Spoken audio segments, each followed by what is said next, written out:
Then I can't even see myself. Hi, guys. Thank you for joining. This is Essence of Life. And today we're talking about Americans traveling throughout India. I'm Amanda Armagast. And I'm Dr. Bossi for Essence. This was our third trip, right? Yeah, our third trip. And actually, if you add up all the days we've been in India, we've actually been in India for almost 1 month. Wow. And this was our longest trip.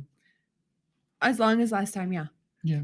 Well, let's start with the travel itself. It was a long flight. Yeah, it's a You're, long you're going flight. to be exhausted by the time you're there.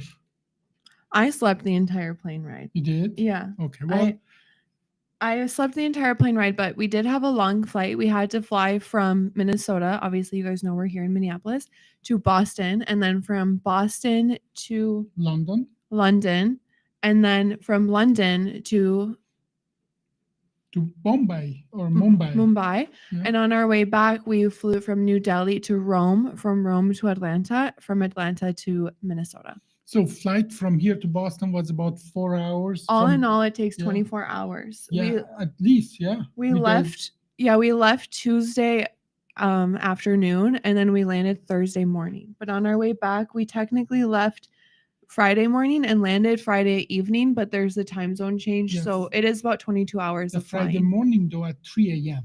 Yeah, 3 a.m. Yeah. But with the time change, which is about almost 10 and a half hours. So it is like, when you're coming back, you're gaining time. When you're going anywhere east, you're actually losing time. So they don't dress like this. They dress comfortably if you're going to go to India. It's going to be a long flight. And as well, what something can say that one time we took Air India, even though it seems to be cheaper at first, but then they charge you for your luggage and everything and so on. So Air India is the Spirit Airlines, I think, of India. Just like Spirit, you think it's cheaper, but then you have to pay for every little thing.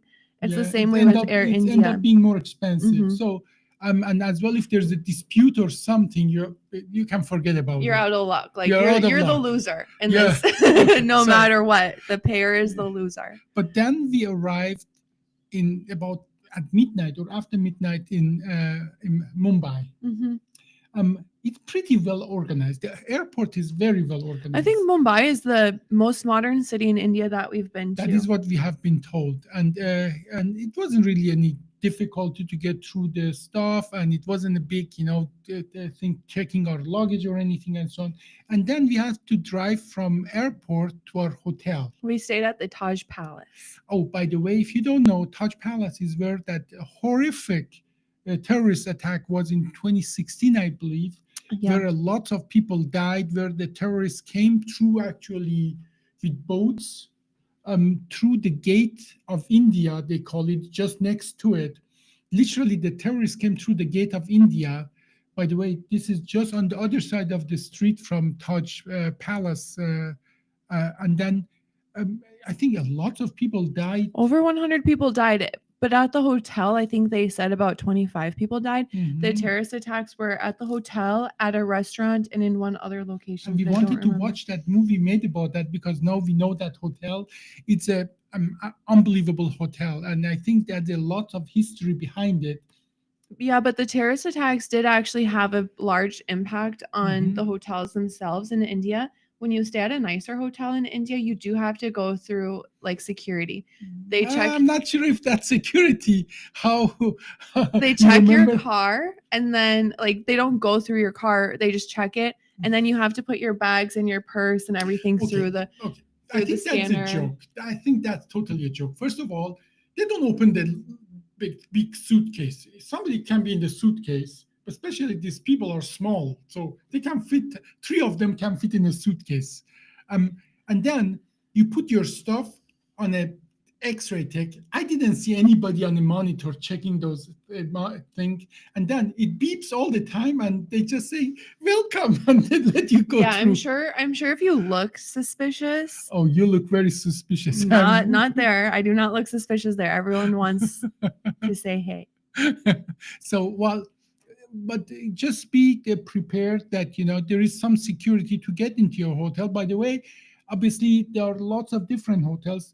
we have been told that hotel was the most expensive hotel in India, which was about $400 a night, which is a lot. This is a lot for India. Some people don't make that much money in a year in Mhm. India. But did you notice? So we were in Mumbai, which is like a really large city, and then from Mumbai we went to Bareilly, which is smaller. It's more like rural. Hmm. It still has a big population. Like what was it, 4 million? No, they said it's a small. No, they said it's a small city. When I checked that, it's about 1 million people. In So India, a million is small a in small. India terms, but it is a very rural. Like you can tell that you're in like real India when you're there. Mhm. And they had no security at the hotel. Remember, they just had people at the door to open the door. Yeah, yeah. I think that's a bigger hotel. I don't believe if somebody want to do a, terrorist attack, it's They're going not to go going to to Bareilly. Bareilly. No. They're going to go to New Delhi or Mumbai or something like that. Every time we go to India, we have really great experiences because People are fantastic. yeah, and we're there with people who know India, who speak the language. Most important thing. Yeah, that's actually my biggest point right now that I want to make is as an American, don't take India off of your bucket list, but you have to plan ahead. You have to find someone who knows India, who knows how to get around, speaks the language. They do speak English there.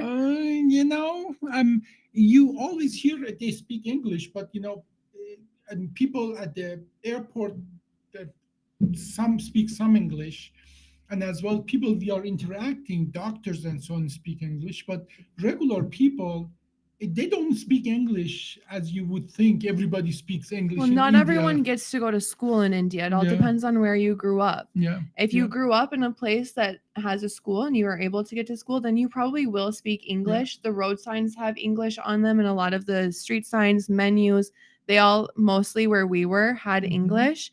But the But- English might be a little bit broken. But the Yeah. point that I'm making is even though they do speak English, you speaking English there as a white person will probably get you taken advantage of. Yeah, well, definitely, but definitely have a local Indian friend that you trust, and that will truly change your experience. Because I think it would be extremely stressful for us if we had to do all of that by our own, and we didn't have two practically bodyguard and so on. And we had two people with us, but remember it was their first time in Agra. Yeah, they were first time in Agra, but you see, remember they called somebody, and the security guard just walked with us and was pushing the people away, and I think you like that. And we did go to the Taj Mahal. We'll talk about the Taj Mahal a little bit, but what I liked even better than the Taj Mahal, it's next door kind of.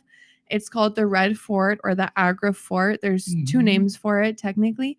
And this is where the people who lived or who built the Taj Mahal, that's where they lived. Actually lived, yes, correct. And where eventually the Mughals empire. And eventually the man who built the Taj Mahal for his wife was imprisoned there. Okay. That was a really cool experience. Yes, it was. Now let's start with Mumbai. It's a very modern city.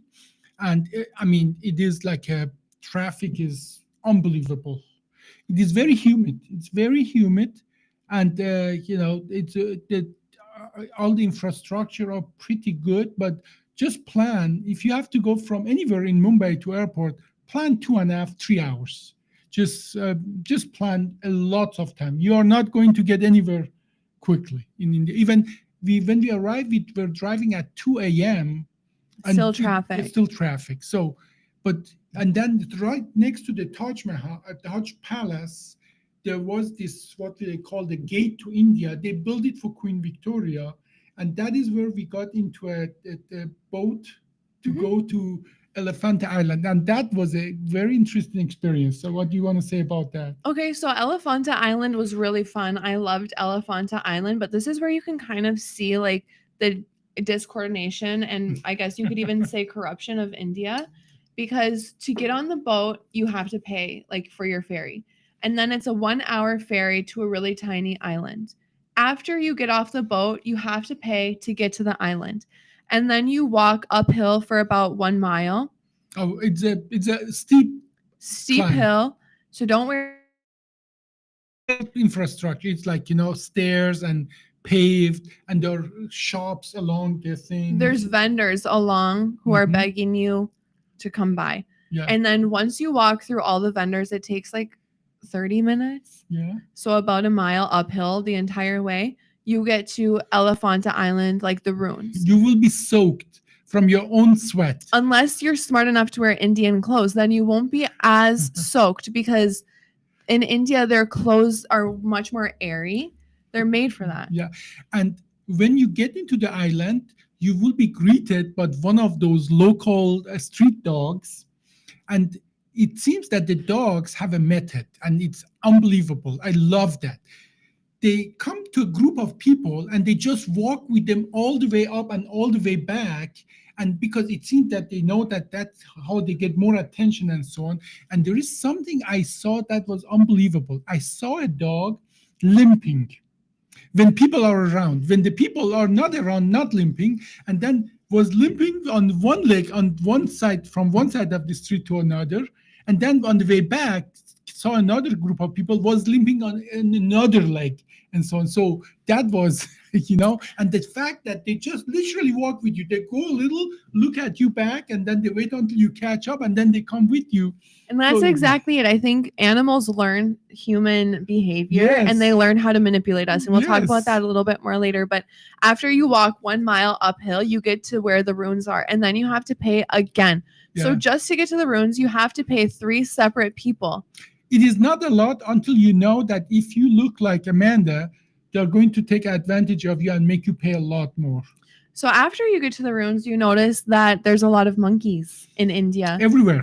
Monkeys oh my everywhere. God. And these monkeys are so smart.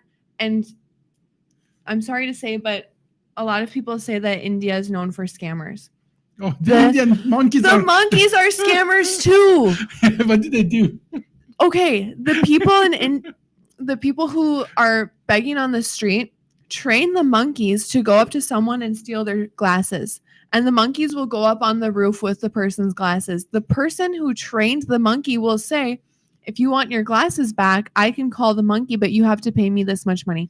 And they'll call the monkey and bring the glasses back. That may exist, but as well, the monkeys themselves, they take your glasses and they trade it with sweets, fruits, and something edible. They do that themselves without even somebody training them. So monkeys are pretty smart. Yeah. And when we were there was this European guy. He must have been British or something. He was walking behind us. All of a sudden, there was a big commotion. One of the monkeys had climbed up his leg and stole a bottle of... wanted to steal the... No, he did. No, but he touched it. Then he threw it away because the monkey touched it. Then the monkey went to the trash can and took it out and drank from it. Yeah, exactly. Yeah. So they're so smart. They sometimes, I think even they know that if they touch something, maybe people don't want to eat it anymore.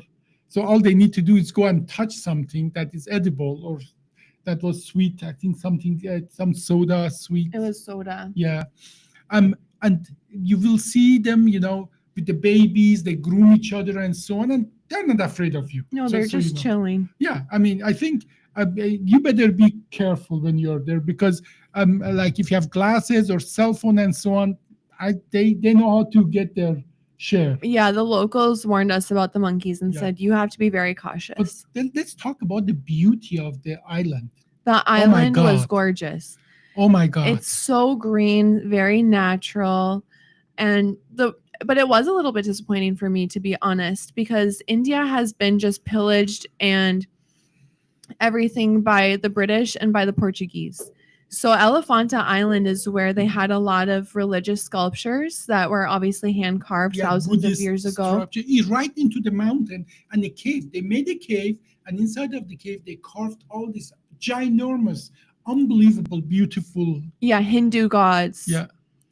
And actually there's only really one area that has the sculptures. There's 5 different stops that you can go to on the island, but only one area has the sculptures because the history is that when the Portuguese were there, they used the sculptures as target practice. No, because it was the Hindu gods and not their gods, so they thought it was like a disgrace. Yeah. And they're not really there anymore, and some of the things obviously are stolen just like everywhere else. And especially I thought what was amazing, that was the 3-faced Shiva.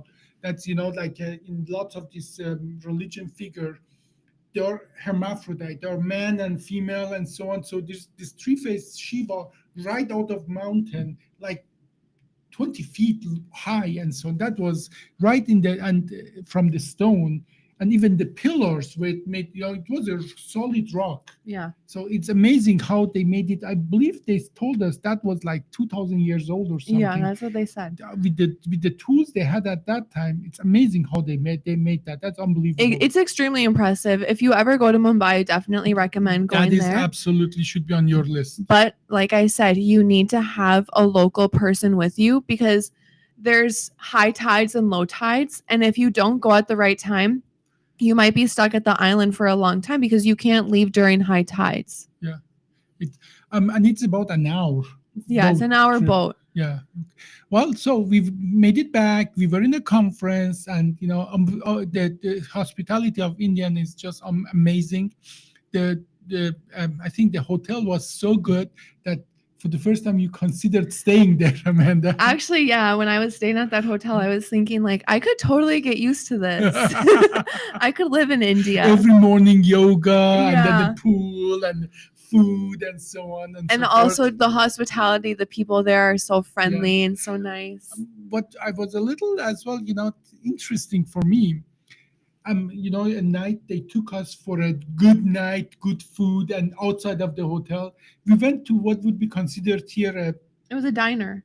diner. Yeah, it would be a regular diner, and that was for them like a It was a line out the door. Yes, The- yes. Out the door was you could barely even enter the restaurant. There were just people everywhere. And somehow we got in right away. We had Yeah. a table of 4 and I had actually a sandwich. He had French fries and they were serving Indian, American, and Chinese as well. Well, Fusion. as European, as American food as probably they could get, Mhm. and there were lines outside, and then we went shopping. Tell me about your shopping experience there. Oh yeah, we went to some street vendors, not food street vendors, but And people jewelry like and stuff. Had sardines, some yeah. bracelets. People are like sardine, and you have to just work your way through people. And it's so humid. It was like 10 p.m. and everyone was sweating buckets. It was just hot. And Amanda likes some of the things that make noises and so on. What was called? Well, that's like there's a name for it, but it's pretty much Yeah. a tin drum, a tongue drum. First, the vendors start with some price that was like $20 American, but then we had Indian people. They came down to $2. So that is how things work there. So with $2, he was making money, but at first he wanted 10 times more. Yeah. So and then you got a lot of good stuff for Some really jewelry good and price stuff, yeah. because some of that you're wearing right Yeah. now? Okay, Yeah. well, and so that was a good experience for us to be with people. Then we got to an airport again towards drive, and then But this airport experience was different than the last airport experience because when we were leaving India last time, we were flying Air India.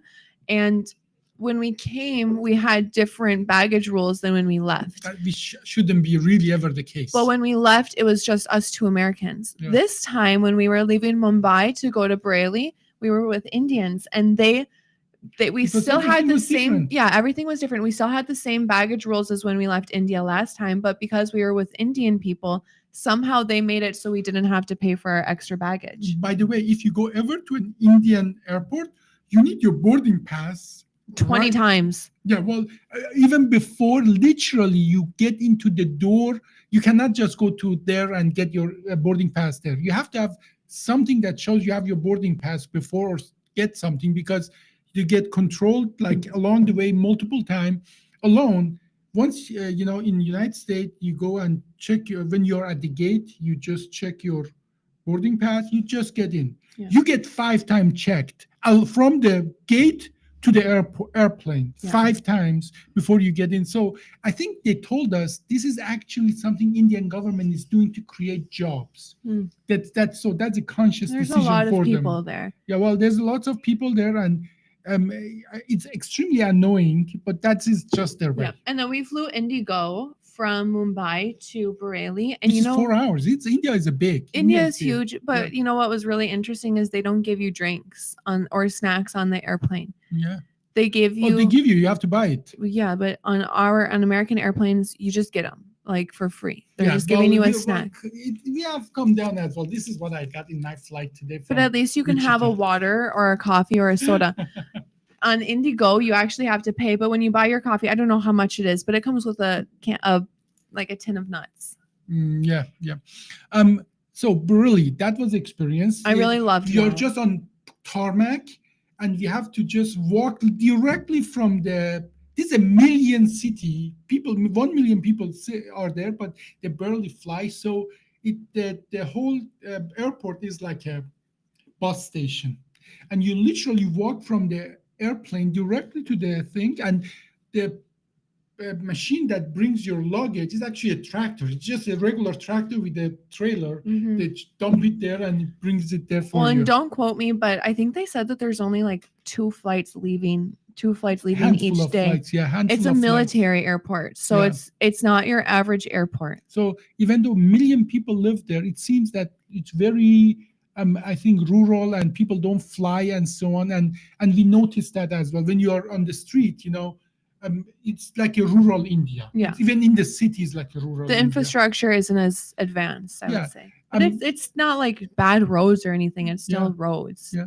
And but as well, you see in the city there's a lot of agriculture. Like literally, it's a house, and every place Lots that's of rice a little fields. green, they plant something. And they need to. They have lots of people, cows everywhere.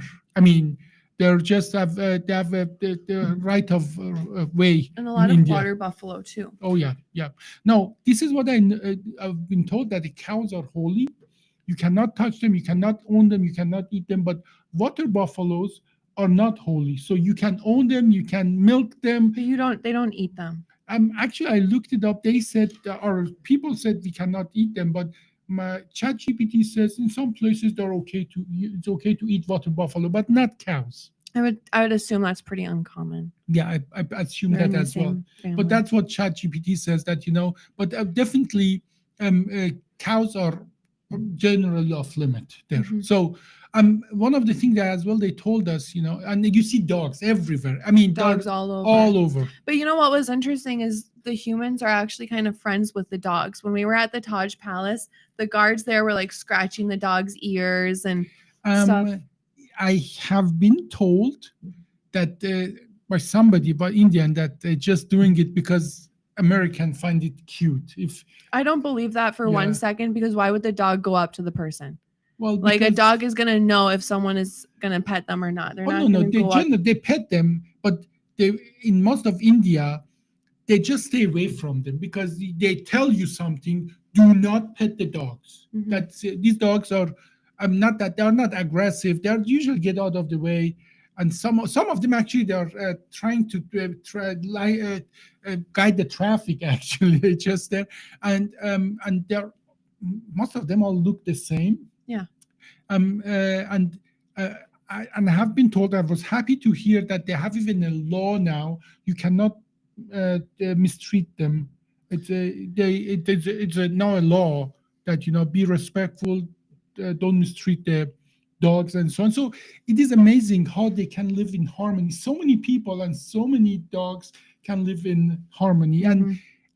this is my theory, that they do need the dogs because there are They're tons cleaning. there are tons of rats there. The dogs, they're not fed by people, so the dogs are just cleaning the city.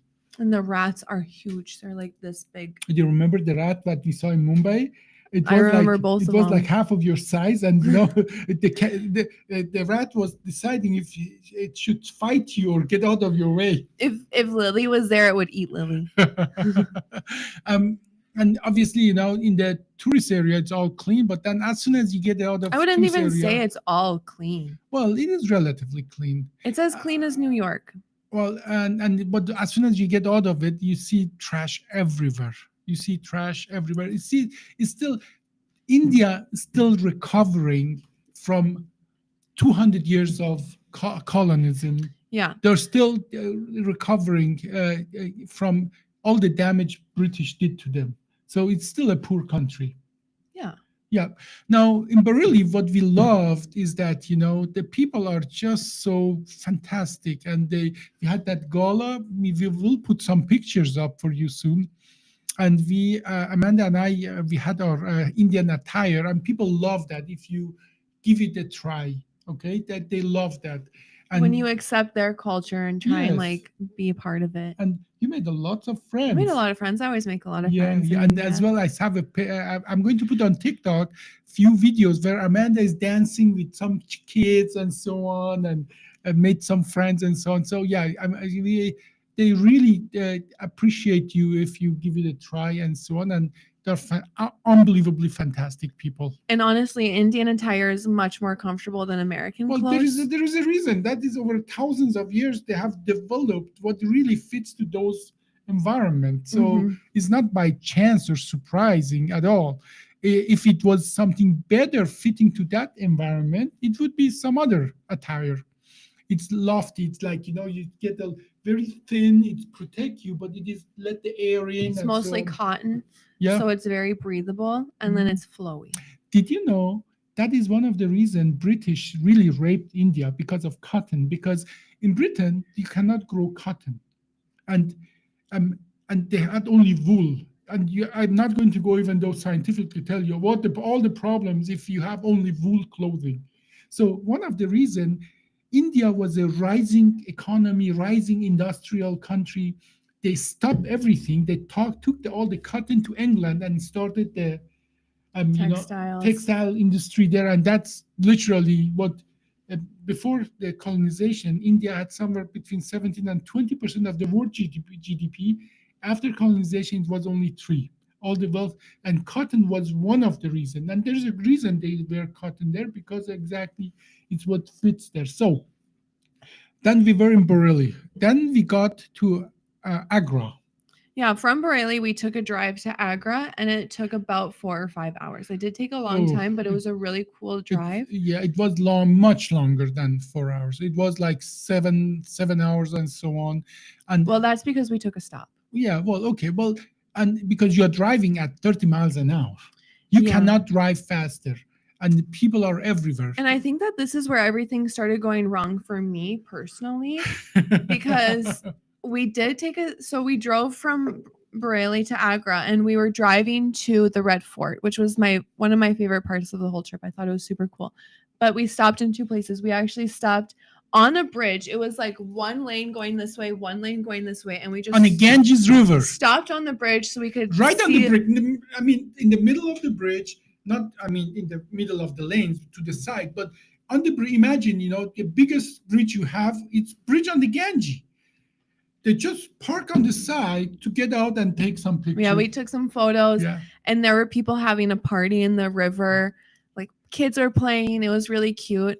So, Ganges was one of the dirtiest river in the world because people would burn. Well, it's people, a holy river, and that's Yeah. why people were doing that. And they would burn people there, and they didn't have enough wood, and then they would just have charred corpses just in the river. But and also, they have cleaned up now, but still, it's for them. It's a holy thing. They drink the water, but no, don't just stay away from it as a foreigner because those bacteria, people are used to it. You will be sick. yeah, you'll be sick. Trust me. Yeah. But also, I was reading about like during COVID, there were a lot of bodies in the river. Yeah. Yeah. I think because there were so many people.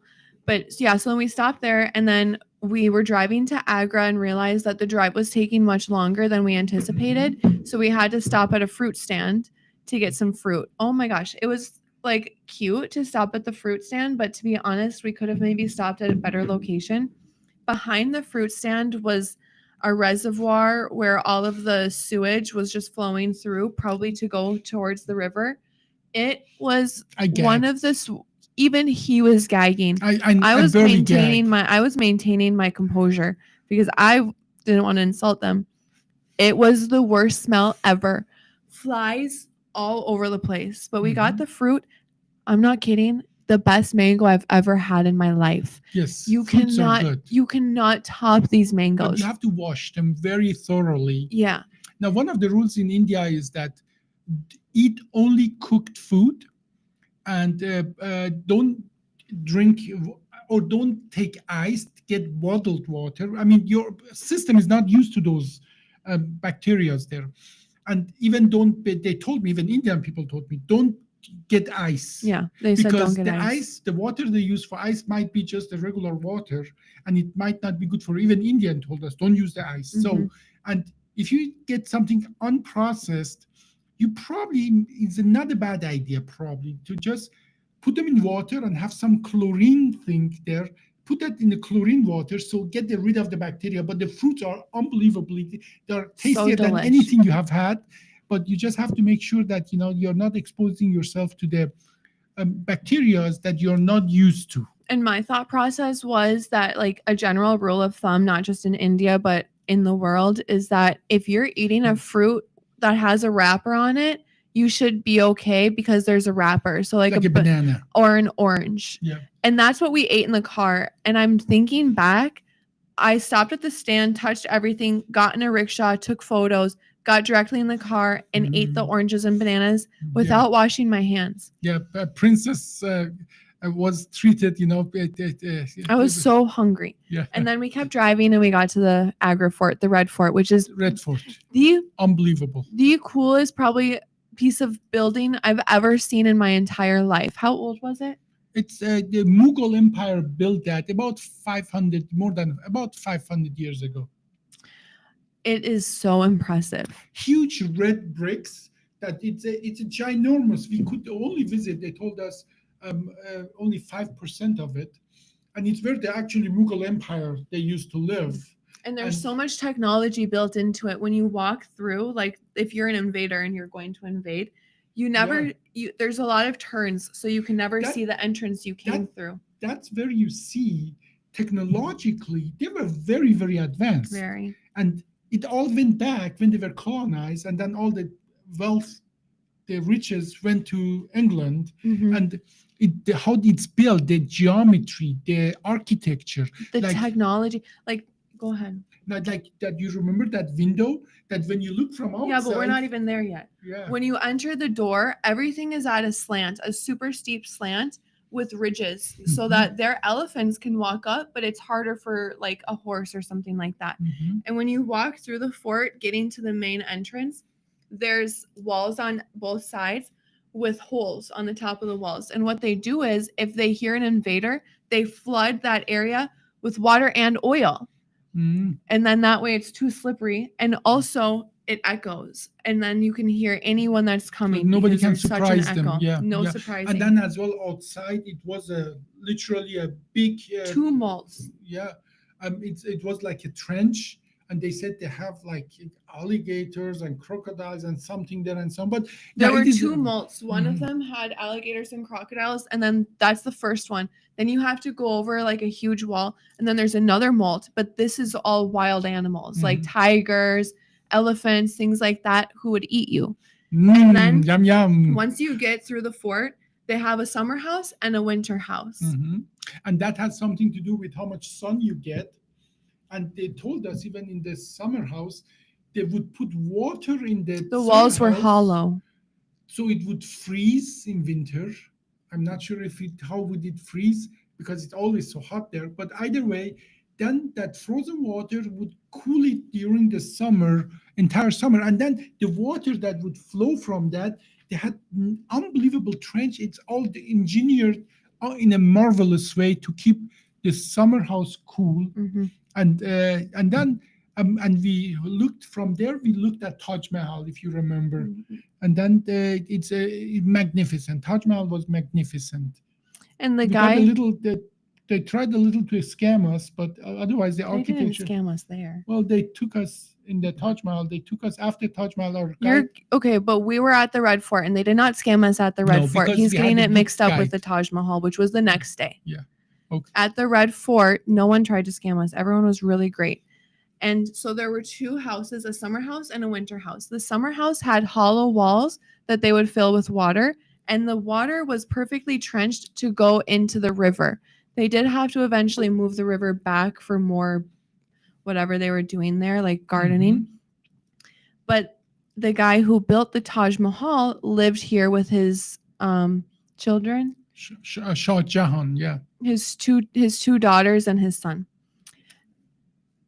Well, the story is that Shah Jahan was a Mughal empire. They're Muslim. By the way, they spoke Persian. And you would see on all the think Persian literally poetry and so on a piece of stone, different color stone. They cut just to the size, and I mean, unbelievable. No Now, painting, all jewels. well, and the Jews mostly were stones. taken.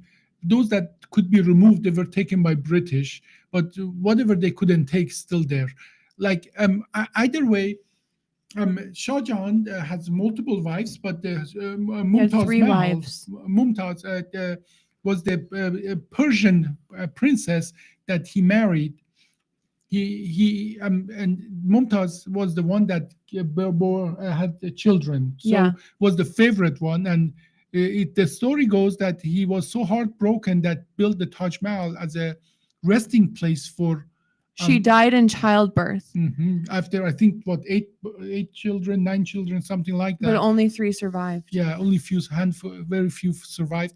But either way, he brought the entire architecture of the Islamic age to that place, and the geometry of it is unbelievable. And he wanted to build another one, a black one, on the other side of the river, but the son was saying, Well, the You're- thing is, he was rich, but he wasn't using his money to build it. He was using the money of the kingdom to build the Taj Mahal. And it was obviously a world wonder. Like, it cost a lot of money, and Yeah. he built it all white. He wanted to build a black for version himself. for himself, but his son said, no, you're costing the kingdom way too much money. So his son locked him up in the Red Fort for life. He only lived like 8 years after, either 6 or 8 Mhm. years after.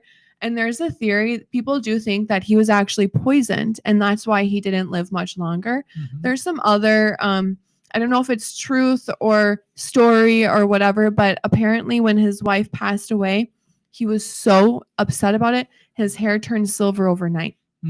And the geometry of Taj Mahal is ginormous, but when you go inside where the mausoleum is pretty small. It is just the whole intricate 3D of everything and so on, the 4 minaret and so on. It's just unbelievable, and it's well preserved. And it is the marvel of architecture. At any time in the world, they build something like that, but how they build that is beyond me. I mean, how big it is, how high it is, how it's still standing after 500 years and so on. It is just, it is amazing. Well, there's a lot of thought that was put into building it. If you know the Taj Mahal, it's a big building with 4 Mhm. pillars. The pillars look like they're straight, but they're actually at an angle facing away from the Taj. That's what they told us, yeah. That way, if anything attacks it, the pillars won't fall into the Taj Mahal. Or if They'll it's an fall out. earthquake or something, if they fall outside, not inside, to damage the main building. Surprisingly, nobody has tried to attack the Taj Mahal. Someone has, I think it was the British, tried to attack the Red Fort.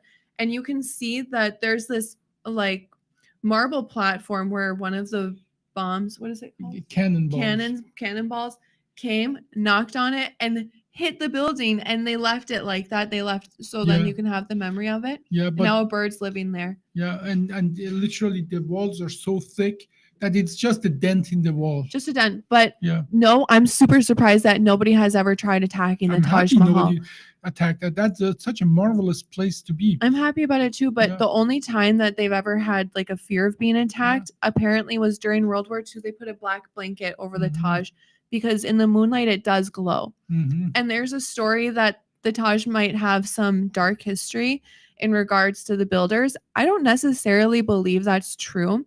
One version is that the Shah Jahan cut the hands of everybody who built it so they cannot build something similar. And one of our guides told us that it was actually metaphorically. Yeah. He gave them so much money he put in their hand that they didn't ever need to work. So that's how he assured that there won't be anything similar. We are not sure which version is true. I think the second version is true because when you get to the Taj, if you, like I said, you have to have a tour guide or you're Mhm. not going to know what's going on. There's some like dorm style, I guess Mhm. you could say, like a townhome behind it, or I guess Outside of the wall. outside of it. And supposedly those people are the family of the original builders Mhm. because they still have the family of the original builders making the repairs. Yeah.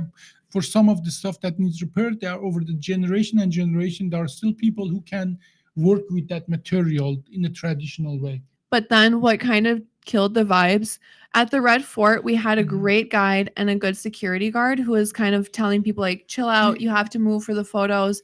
We But went even to Big Boss's office and they served us tea and so on. yeah, But it we was have really cool. we have some connection. But then when we went to the Taj Mahal, we also had a security guard and a tour guide. And the security guard was so like telling us what to do. You can't spin. I wanted to take a spinning photo in front of the Taj. He said no. And then the tour guide afterwards was like, "Oh, I'm like you can only buy stuff from this specific shop. All the other stuff is fake." And took us to this shop. Probably his friend who was Yeah, going to yeah. double up the prices, overcharge us for Double. everything. So we didn't end up like that kind of just killed the vibe. After Yeah. that, we left the Taj and we had to take another 5-hour drive from No, it was Agra, whole day long. That the trip was whole day long. but we took a stop. Yeah, but From Agra to New Delhi. And that was a really long drive. that stop was one of my best experience, where instead of having disposable No, you're plastic missing stuff. another stop. Well, We stopped at another fort. And oh this yes, other yes. and the other fort was cool, like in structure. Yeah. It was the same material from the Red Fort, the same red Mhm. stones. It was a military It fort. was a yeah. military fort. And it was really cool on the inside. Honestly, we were in a rush, so I don't remember all the details. Mhm. But what I thought was really cool is back then they just had such interesting ideas for protection.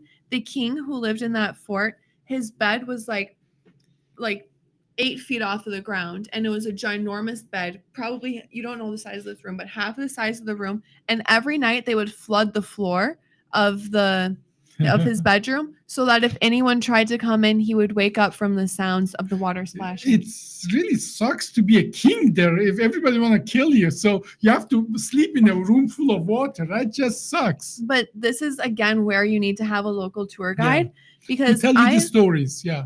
I not only that, but I went with one of our friends. Dr. Abbasi stayed back. I went to inside of the area with one of our friends, and then someone met us there to like show us around. He was the tour guide that worked there. He was showing us around and brought us to this little place, and like a place where they sell stuff. And he was trying to explain to me if you want to go into this certain area, it was a temple, you have to cover your hair. That's totally fine. I'm totally cool with that. And he said, we'll provide you something to cover your hair at no charge. And then brought us to the place where they were going to give us something. And the guy said, you choose how much you want to pay, but you have to pay something. And luckily the guy who was with me spoke Hindi and was like, no, we're not doing that. Like you just told us it's free of charge.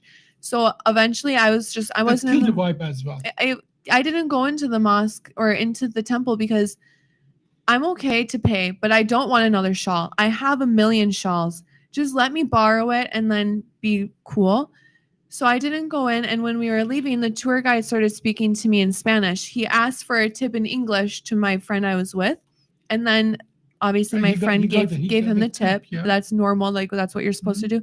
And then he came to me and started speaking in Spanish and asked me, you're not going to give me a tip in Spanish. That is just very scammy to me. Yeah. They won't have tip from every single person, even though they got a tip from. But it's just the well, way. and also you're speaking now in another language, so then my friend doesn't know what you're saying. That is after he just gave you money. Probably he knows only that to say that in different languages. Well, but then we went on the way and we had lunch, late lunch on the road on a diner-like thing, and that was one of my best experiences. It was a very Indian restaurant. Yes, it was very Indian, but it was clean. It was more European style. The prices were European style. But it was rural. It was rural, and what they served us in was this clay. And I'm not sure if it was sun-dried or whatever. It is literally like from earth. You eat in it, and then I'm not sure if that can even survive any cleaning. Clay bowls and clay cups. Yeah, and I brought number of them with me. Most of them broke, which I repaired. And then on the plates, they have these literally leaves. And I have a video I put online about how that is done. They literally use a small little piece of wood or straw, connect the leaves together, and then press them against any kind of paper on the background, and then become absolutely organic, disposable, composable plates. composting material, and I brought few of them. I will as well put some pictures out there, and I think that is somebody's livelihood. Somebody takes like cents to create them and spend a lots of time, and we are just eating from it. And I thought that was really amazing that that create job for local people, and it's totally organic. Mhm. And once you're done, it's back to earth. Yeah, it was really cool. I put some pictures up there. But yeah, I've been thinking about those bowls and cups a lot, and I was thinking there is no way that these can be cleaned with how fragile they are. They Yeah. must throw them Right out after for use away. to just break down Yeah. naturally. Yeah.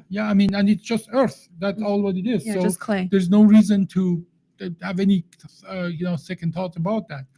Well, and then we made it to the airport, and then we flew back. And at the Delhi airport, all airports need to take notes. They had a little yoga area, actually, a place. It's kind of private. It has some fake plants in front of it, so no one can see you doing your yoga. You did the yoga, and I pretend to do sleep No, yoga. you were in Shavasana. I was in Shavasana. Shavasana is a Corpse pose. Corpse pose, meaning that I pretend to be dead because I sleep probably less than 4.5 hours every night when we were there with the time change and so on. I think Same. even when I came back, I still had a long time. This is the first time I think I had trouble to adjusting to the. And I was doing yoga because I was feeling really sick. You At start this- feeling sick there. Yeah. At this point in time, I got to the airport and my stomach was a balloon full of pain. It hurt so bad, but the yoga area is cute. They give you lockers and they even have yoga mats. Yeah. Luckily, I did have my own yoga mat too, so I used their mat and I put my mat over it Yeah. Mhm. for some cleanliness. But this is where I just started feeling miserable. Oh. Well, the rest of the trip was nothing out of ordinary. So I guess we are done. Yeah, we're done, except for I just want to make this point. I was really careful the entire time. Oh, we didn't really talk about the bathrooms. Yeah. In India, as a woman, when you go, just bring some toilet paper with you to go to the bathrooms because the public restrooms don't have toilet paper or napkins to or dry even your wet hands. wipes. Nothing. They use bidets there. I think that they could. I'm not trying to be harsh, but I think that they could work on their bidet skills a little bit because the bathroom is soaked. Everything wet. The toilet seat is soaking wet.